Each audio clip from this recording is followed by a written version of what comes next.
निर्भय महाराष्ट्र पार्टीच्या माढा तालुका अध्यक्ष पदावर बाळू जाधव यांची निवड। आपण पाहत आहात शिवकाळ न्यूज। तर पाहूयात काही ठळक घडामोडी। सोलापूर जिल्ह्यातील माढा तालुक्यातील पिंपळनेर येथील बाळू ज्ञानदेव जाधव यांची निर्भय महाराष्ट्र पार्टीच्या माढा तालुका अध्यक्षपदी नियुक्ती करण्यात आली। तसेच निर्भय महाराष्ट्र पार्टीच्या माढा तालुका उपाध्यक्ष पदावर समाधान मंडले यांची नियुक्ती करण्यात आली। सामाजिक कार्यात झपाटून काम करणारे जाधव हे माहिती अधिकार कार्यकर्ता महासंघाचे माढा तालुका संपर्क प्रचारक म्हणून काम करतात। याशिवाय मानव अधिकार सुरक्षा एवं संरक्षण ऑर्गनायझेशनचे सोलापूर स्वयंसेवक म्हणून कामकाज पाहत आहेत। भ्रष्टाचार विरोधात निर्भीडपणे काम करणारा कार्यकर्ता म्हणून संपूर्ण माढा तालुक्यात त्यांची ओळख आहे।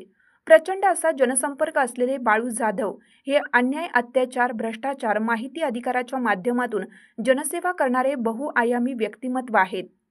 सामाजिक चळवळीत काम करताना त्यांना माहिती अधिकार कार्यकर्ता महासंघाचे संस्थापक अध्यक्ष सुभाष बसवेकर, तसेच निर्भय महाराष्ट्र पार्टीचे संस्थापक अध्यक्ष जितेंद्र भावे, पक्षाचे सोलापूर जिल्हा अध्यक्ष गणेश सरडे, माहिती अधिकार कार्यकर्ता महासंघाचे सोलापूर जिल्हा अध्यक्ष योगेश सुळे यांचे महत्त्वपूर्ण मार्गदर्शन लाभले। संपूर्ण महाराष्ट्रातील ठळक घडामोडी पाहण्यासाठी यूट्यूबवर शिवकाळ न्यूज चॅनलला लाईक करा, शेअर करा, सबस्क्राईब करून बेल आयकॉनवर प्रेस करा आणि रहा अपडेट। आणि हो, एक प्रेमळ कमेंट करायला विसरू नका। शिवकाळ न्यूजसाठी मुख्य संपादक सुभाष गाडे। धन्यवाद।